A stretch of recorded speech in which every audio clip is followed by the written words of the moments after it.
નમસ્તે સાહેબ, મારું નામ મુસર મામદલિયા છે. હું છઠ્ઠા ધોરણમાં અભ્યાસ કરું છું. આજે હું તમને સૂક્ષ્મદર્શક યંત્ર વિશે થોડી સમજ આપીશ. આ એક તો સૂક્ષ્મદર્શક યંત્ર છે. જે સૂક્ષ્મ જીવો આપણને નરી આંખે દેખાતા નથી તેને જોવા માટે સૂક્ષ્મદર્શક યંત્રોનો ઉપયોગ થાય છે. આનો ઉપયોગ લોહી અને તેની તપાસમાં થાય છે, જેની મદદથી આપણા લોહી અંદર રહેલા સૂક્ષ્મ જીવો ને જોઈ શકાય છે. અને આ યંત્રમાં ઉપરથી જુઓ સૂક્ષ્મજીવ દેખાશે અને અહીં આ સૂક્ષ્મદર્શક યંત્રની મદદથી આપણા લોહી અંદર રહેલા સૂક્ષ્મજીવો દેખાશે. આ સૂક્ષ્મદર્શક યંત્રની મદદથી આપણા લોહી અંદર રહેલા સૂક્ષ્મજીવોને જોઈ શકાય છે અને આપણે કયો રોગ લાગુ પડ્યો છે તેની માહિતી મળે છે. બહુ જ સરસ મામદ, તે આજે માહિતી આપી સૂક્ષ્મજીવોની, બરાબર.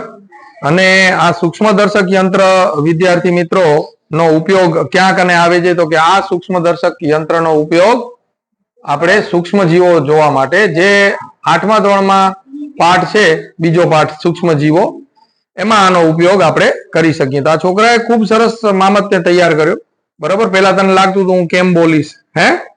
હવે મજા આવી કે નહીં? કાંઈ નહીં ગભરાવાનું. વિદ્યાર્થી મિત્રો, તમે જે આ સૂક્ષ્મજીવ જુઓ છો ને, આ જે સ્લાઇડો છે ને, આ ઘણી બધી સ્લાઇડો અમે અહીં લીધેલી છે અને આ સ્લાઇડોની અંદર અલગ અલગ સૂક્ષ્મજીવો પણ આપેલા છે અને એમાં સૂક્ષ્મજીવોના નામ પણ અહીંયા કને આપેલા છે કે આ સૂક્ષ્મજીવો કયા છે, આ કેની સ્લાઇડ છે. આવી રીતે સ્લાઇડો આવતી હોય છે અને એ સ્લાઇડમાં નામ પણ લખેલા હોય છે. આ બેક્ટેરિયાની સ્લાઇડ છે. એવી રીતે આ જે છે ઈ એનિમલ સેલ, પ્રાણીઓના સેલની સ્લાઇડ છે. એવી રીતે ઘણી બધી સ્લાઇડો છે. આ સ્લાઇડો બધી લીધેલી છે આપણે અને અલગ અલગ સ્લાઇડો, અમીબા, પેરામીશિયમ, બધાની સ્લાઇડો છે. આ જે ઉપલો ભાગ છે ને એને આઈપીસ કહેવામાં આવે છે, જ્યાંથી આપણે જોઈએ છીએ, જેને દ્રષ્ટિકાંચ કહેવામાં આવે છે. અને આ જે નીચે જે છે, બરાબર, તેને વસ્તુકાંચ કહેવામાં આવે છે, કે જે સ્લાઇડની અંદર સૂક્ષ્મજીવો છે ને એનાથી જોઈ શકાય છે. અહીંયાથી પ્રકાશનું રિફ્લેક્શન થાય છે.